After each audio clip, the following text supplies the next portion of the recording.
Hello नमस्कार सत श्री अकाल अस्सलाम वालेकुम। कैसे हैं जनाब? तो यूएस इजराइल ईरान वॉर पे अपडेट सेकंड वीडियो पे देंगे। पहले अपने देश के सूरत हाल की बात कर लेते हैं। कहां कहां क्या प्रोटेस्ट हो रहे हैं और कौन कौन क्या बोल रहे हैं, चाहे वो सड़कों में हो चाहे वो डिबेट पर हो। कल एक डिबेट में भी जाना हुआ था, उसके भी कुछ अंश दिखाऊंगा और सड़कों के कुछ वीडियो साथियों सामने आ रहे हैं। आप लोग इस बात के गवाह हैं, मुसलमान इस बात के गवाह हैं। खैर मुसलमान की आज क्या बात करो, मैं अपने को अपने शिया भाइयों को संबोधित कर रहा हूं। खुद मैं सुन्नी हूं, क्योंकि शिया भाइयों के प्रतिनिधियों ने वाकई घोषित कर दिया है कि सऊदी वाले काफिर हैं। अच्छा नहीं पता? अभी दिखा देता हूं। तो अब सुन्नियों की क्या बात करनी, तो भैया बात करते हैं शिया भाइयों की। तो शिया भाइयों, मैंने तो डे वन से बोला, जब मुझसे लाइव में पूछा गया और कहीं भी पूछा गया कि अगर शांतिपूर्ण प्रोटेस्ट कर रहे हैं, आंसू बहा रहे हैं, तो कोई बात नहीं और अच्छी बात है। इस प्रोटेस्ट ने किसी हिंसा का रूप नहीं लिया। ईरान को वो अपना स्पिरिचुअल कैपिटल मानते हैं, ठीक है, कोई बात नहीं है, लेकिन वतन के प्रति उनकी जो मोहब्बत है वो बनी रहनी चाहिए। और ये जरूर सोचना चाहिए, जब हमारे वतन के संबंध ईरान के साथ कुछ खटास पड़ेगी तो हमारे शिया भाई तहे दिल से किसके साथ खड़े नजर आएंगे। बस इस बात का ध्यान रखिए। आंसू बहाना है, एहसास से गम करना है, बिल्कुल करिए, कोई प्रॉब्लम नहीं है। लेकिन अजीब अजीब वीडियो सामने आ रहे हैं। एक गाजा के टाइम पर आया था, याद है, जो वो जंतर मंतर पर खड़ी होके कह रही थी, बस हमें जाने दो, हमें जाने दो गाजा, हम डरते नहीं है। याद है? वो हमारी सुन्नी बहन थी, ये हमारी शिया बहन है। तो पहले शिया बहन को सुन लेते हैं, देखते हैं इन्होंने छोटी छोटी बाइटों में टेक्निकल मिस्टेक क्या क्या की है। चलिए सुनते हैं। बिल्कुल जाऊंगी, मैं बिल्कुल मुझे एक बार मोदी जी कहते कि यहाँ से चले जाओ, मैं आपको इजाजत दे रहा हूँ, और मुझे ईरान बुला ले, मैं यहाँ से ट्रम्प को नेतन्याहू को मारने के लिए जरूर जाऊंगी। हैं? मोदी जी मुझे इजाजत दे दे जाने के लिए? ओहो, बिटिया पता नहीं कौन से स्कूल में पढ़ी है। बिटिया को यही नहीं पता कि ट्रेवल की तरीका क्या होता है।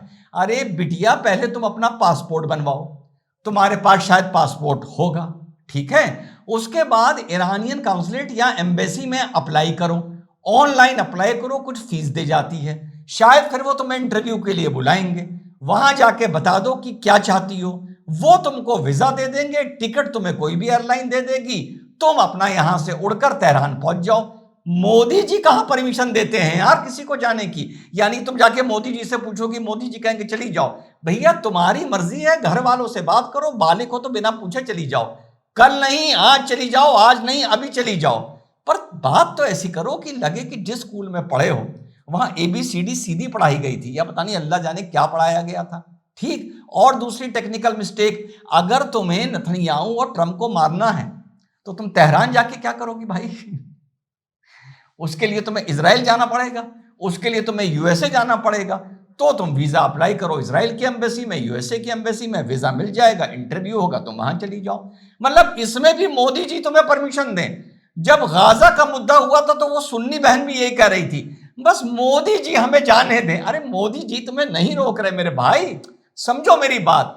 कल नहीं आज जाओ, आज जाना है अभी जाओ, पर मोदी जी पे तो पर्ची ना फाड़ो भैया अपना, या जाने का भी टिकट मोदी जी से चाहिए हैं। आगे चलते हैं। अमेरिका के साथ भारत नहीं दिया, तो फिर आगे चल के अमेरिका भी भारत के साथ नहीं देगा, तो फिर क्या होगा हमारे देश का? तो हम क्या करें? हमें नहीं मतलब है, हम ईरानी हैं, हम हिंदुस्तान में रह रहे हैं। ओहो भाई, ये बात शिया भाइयों बहुत गलत है। ना ना ना ना ना, देखो भैया, डंके की चोट पर सही बोलता हूं और सुन्नी हूं। मुझसे जब भी कोई पूछता है उससे एक बात कहता हूं कि शिया भाई सुन्नी भाइयों से ज्यादा ऑर्गेनाइज्ड हैं, उनकी क्लर्जी जो है वो ज्यादा ऑर्गेनाइज्ड है। शिया भाई ज्यादा पढ़े हुए हैं एवरेज करके सुन्नी भाइयों से, और चाहे कश्मीर हो, चाहे लखनऊ हो, या कहीं भी हो, अभी तक इंडिविजुअल टेरर अटैक में या टेरर कॉन्स्पिरेसी में शिया भाई लिप्त नहीं रहे। देखो इतनी ईमानदारी से बोल रहा हूं, जबकि सुन्नी हूं, और आपको इस चीज के लिए शिया भाइयों सलाम करता हूं। लेकिन भाई, जो सवाल वीडियो के शुरू में बोला था, आप अफसोस करिए, एहसास गम करिए, सब चीज है, सब सर आंखों पर है। मैं तो कहता हूं सर आंखों पर, शांतिपूर्ण तरीके से कर रहे हैं, सर आंखों पर है। लेकिन यह सवाल तो बनता है कि ईरान और अगर भारत के संबंध बिगड़ेंगे तो आप तहे दिल से किसके साथ होंगे? इस जाहिल बिटिया ने तो जवाब दे दिया कि भैया हम तो ईरानी हैं, हम तो बस भारत में रह रहे हैं। वैसे शक्लो सूरत से किसी पे कोई कमेंट नहीं करना चाहिए, जुबान से, रहन सहन से ईरानी हमारी बिटिया बिल्कुल नहीं है, पर उसको मजा आ रहा है ये कहने में कि वो ईरानी है। आगे चलिए। नहीं ये हमारे सऊदी, ये नहीं है सऊदी, ये सब गद्दार हैं, हमारे सिर्फ ईरान है। वो भी तो मुसलमान है। कौन मुसलमान है? वो 1400 साल पुराने मुसलमान है। क्या सऊदी वाले 1400 साल पुराने मुसलमान हैं? और मेरी बिटिया क्या तुम 2800 साल पुरानी मुसलमान हो? यार ऐसी बातें क्यों करते हो कि यार ऐसे सीरियस माहौल में भी हंसी आ जाए। वो तो 1400 साल पुराने मुसलमान हैं। कि करबला की हिस्ट्री पढ़िए। करबला की हिस्ट्री क्या 1400 साल से पुरानी है? ये कहां पढ़ी है हमारी बिटिया यार? आगे चलते हैं। सऊदी वालों को मुसलमान नहीं मानते, कत्ल किया था, हम नहीं मानते, काफिर है, लानत है उन पे। क्या जैसे सीरियल में दिखाया जाता है डैं डैं डैं। ये क्या है भाई? मतलब सऊदी वाले काफिर हैं? आय हाय हाय हाय भैया, सबके हज, सबके उम्रा, सब मकरू हो गए भैया। आय हाय हाय हाय, बड़ा नाश पिट गया इस रमजान में कौम का। अब तो मैं ये कहूंगा बड़ा नाश पिट गया रमजान में हमारे मजहब का। हाय हाय हाय हाय, मुसलमानों क्या कर दिया इस रमजान में यार। मतलब सऊदिया वाले काफिर हैं, लानती हैं भैया, बहुत बुरा हाल हो गया है। वो बात अलग है कि पूरी दुनिया में ईरानी बहुत रीले हैं, जश्न मना रहे हैं। वो बात अलग है कि हमारे भारत में जो शिया भाई हैं वो इसका अफसोस कर रहे हैं। मैं इसको भी ईमानदारी से चैलेंज नहीं करता, अपनी अपनी सोच है, अपनी अपनी बात है। लेकिन भाई एक बात शिया भाई आप लोगों को माननी पड़ेगी, कल मैंने डिबेट में भी यह बात बोली। जो लोग ये कह रहे हैं कि ईरान पर इजराइल ने गलत हमला अमेरिका ने किया है, मैं मेरे भाइयों उनके साथ खड़ा हूं। सुन लीजिए शिया भाइयों, अगर आप ये कह रहे हैं कि ये हमला गलत है, मैं आपके साथ तहे दिल से खड़ा हूं और आप ही के खेमे में हूं, ठीक। लेकिन जब हमास के घटिया फूटी कौड़ी के जलील कमीन आतंकियों ने 7 अक्टूबर को इजराइल पर हमला करके 1300-1400 बेगुनाहों को मारा था और कम से कम 250-300 को अगवा करके ले गए थे, महिलाओं के बलात्कार किए थे, नग्न करके गाड़ियों पर बांधा था और शहर में उनको घुमाया था।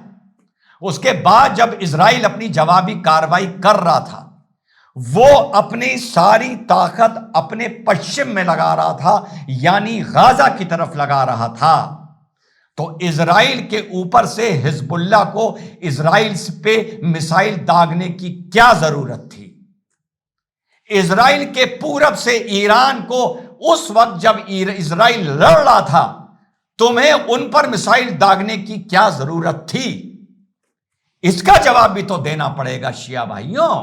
अब सुन्नियों की तो मैं बात ही नहीं कर रहा, पूरा सऊदिया घोषित हो गया भैया काफिर। मैं क्या बोलूं, ये तो हम भी खटाई में पड़ गए। तो भैया उस टाइम क्या जरूरत थी? तुमने क्या तब टोका?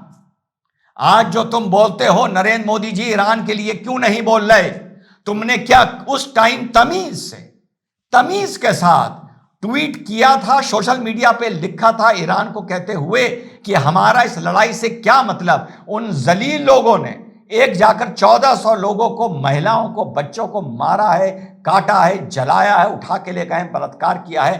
तुम ईरान, आप हमारे सुप्रीम लीडर हैं, आप इस लड़ाई में, इस गंदगी में क्यों अपना हाथ डाल रहे हैं?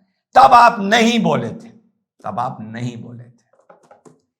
नहीं बोले थे। इजराइल ने धीरे से पूरा जब गाजा को सेट कर लिया, बिल्कुल क्रिकेट फील्ड बना दिया, अब पलट के वो बदला लेने आ गया। तब रोकना चाहिए था ना शिया भाइयों, ईमानदारी से। अगर ईमानदार हो तो ईमान का वास्ता देके बोल रहा हूं कि बोलो, उस टाइम रोकना चाहिए था या नहीं रोकना चाहिए था। जय हिंद, वंदे मातरम, खुदा हाफिज़।